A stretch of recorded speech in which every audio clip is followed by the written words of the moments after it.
자, 고골 전기를 이제 시작을 할 텐데요.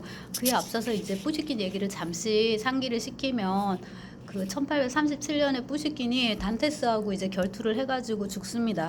죽는데 2박 3일 걸렸다고 제가 강조를 해드렸는데 그것을 소재로 해서 뿌시킨과 단테스의 결투를 소재로 해서 이제 그린 수채화 그림도 많고 이제 그게 굉장히 문학사에 이제 의미 있는 사건인데요. 뿌시킨이 죽고 나서 그 지금 써도 잘 안 되는데 그래도 또 써보겠습니다. 레르몬토프입니다. 레르몬토프인데 1814년에 태어나서 1841년에 죽는 이런 낭만주의를 대표하는 시인이 있습니다. 27세를 이제 살다가 전형적인 요절한 이제 천재 시인에 이제 해당하는데요.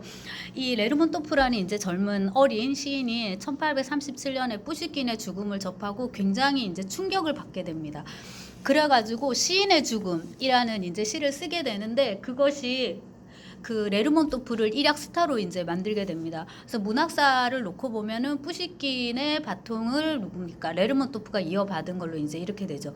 레르몬토프는 이제 시인의 죽음에서 뿌시킨을 죽음으로 몰아간 거는 뭐였다? 사교계의 이제 이런 험담과 그런 지저분한 분위기들 그런 거였다는 식으로 이제 썼던 것 같은데 어쨌거나 이제 이후 레르몬토프는 굉장히 낭만적인 좋은 시들을 많이 쓰게 되고 거기다 곡을 붙여가지고 가곡 우리식으로 말하자면 러시아 사람들이 이제 그런 것도 많이 만들어 부릅니다. 근데 저는 이제 소설이 전공이기 때문에 레르몬토프의 소설을 가지고 이제 논문도 쓰고 심지어 그 우리 시대의 영웅 우리 시대의 영웅이라는 제목에 한번 보죠. 네.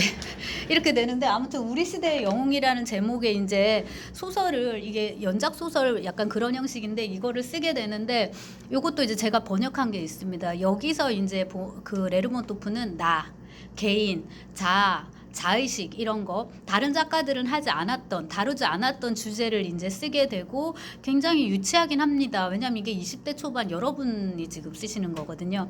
근데 이제 그 러시아 문학사가 이제 막 시작하는 출발점에 있었던 때라 이 레르몬토프의 문학적인 성취가 이제 높이 평가받을 수 있는 겁니다. 전형적인 이제 요절한 천재의 이제 빛나는 작품인데 그 이른바 이제 걸작 대작이 되려면 이제 오래 살아줘야 되는데 뿌시킨도 더 살았더라면 더 많은 좋은 글들을 썼을 거라는 생각이 듭니다. 건강하고 세계관도 균형 잡혀 있고 결혼도 했고 아이도 낳았고 아버지로서의 삶, 뭐 가장으로서의 삶 이런 것도 알기 때문에 더 큰 장르로 나가서 더 좋은 작품들을 많이 남겼을 것 같은데 안타깝게 요절했고 레르몬토프도 뭐 레르몬토프는 조금 이해가 되는데요. 이런 이제 환멸과 권태의 시인 항상 스스로를 그렇게 이제 모델링했고 결국 이제 자기가 문학 속에서 형상화한 자신의 모습 그대로 결투해서 사망하게 됩니다. 근데 이제 그 레르몬토프의 우리 시대의 영웅에서는 주인공 빼초린이 그루시니츠키를 죽이는 걸로 돼 있거든요. 자기의 분신을. 근데 이제 실제 현실에서는 그루시니츠키에 해당하는 그 친구가 빼초린 즉 레르몬토프를 죽이는 걸로 이렇게 해서 정말 뭐뭐같이 진짜 이제 죽어버리는 이렇게 안타깝게 이제 죽어버리는 그런 일이 이제 그렇게 돼버렸고 이 레르몬토프가 이제 낭만주의를 대표하는 작가라면은 그거보다 조금 더 이제 먼저 태어났는데 고골이 1809년에서 1852년생입니다. 그러니까 나이가 5살 이렇게밖에 차이가 안 나지만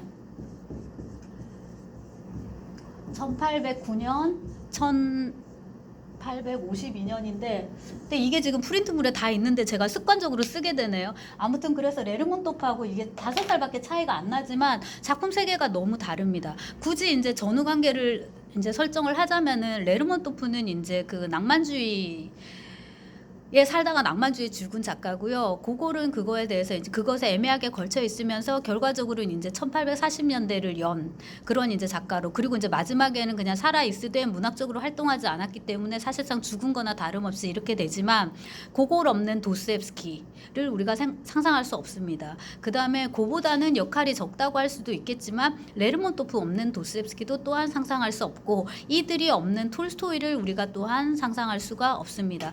그다음에 이제 뚜르게네프라는 작가가 있는데 그곳은 이제 제가 사실주의 할 때 조금 더 이제 자세히 설명을 하도록 하고요. 고골은 이름이 니콜라이 바실리에비치 이렇게 있고 이제 고골입니다. 딱 들어보시면 성이 러시아적이지는 않다. 무슨 일단 키로 끝나지도 않고 이게 그래서 우크라이나 사람입니다. 전기 보시면은 우크라이나 폴타바현 미르고로드 군의 소르친지 마을에서 태어나. 그래서 제가 그거식으로 디테일하게 일일이 다 썼는데 여러분은 그냥 다 필요 없고 우크라이나 출신이다라는 것만 이제 알아두시면 되고 당시에 이제 그 우크라이나를 소러시아라고 이제 불렀습니다. 그럼 대러시아는 어딥니까? 우리가 아는 그 대러시아고요. 이건 이제 소러시아라고 이제 불렸는데 반쯤은 식민지 같이 이제 그랬었는데 당연히 이제 우크라이나에서 태어났으니까 거기서 이제 초등, 중등, 고등을 이제 다니고 21년에 보시면은 이제 그때부터 조금 이제 끼적이기 시작을 한 것 같아요. 근데 공부는 잘하지 않았지만 그냥 아주 잘하진 않았지만 이제 문학이나 뭐 연극 이런 거에 이제 좀 관심을 갖고 있었고 아버지가 연극에 관심이 좀 많았다 하더라고요. 그래서 이제 연극도 많이 보고 이렇게 하다가 그 28년 보시면은 소러시아에 있지 않고 소러시아에서 대러시아로 갑니다. 근데 수도로 가야죠. 그래서 페테르부르크로 이제 상경하게 됩니다. 근데 나이를 보시면 28년이면 고골이 만으로 19세 정도. 그러니까 우리로 치면 20살입니다. 그야말로 이제 청운의 꿈을 안고 대러시아 제국의 수도 페테르부르크에 발을 들여놓게 됩니다.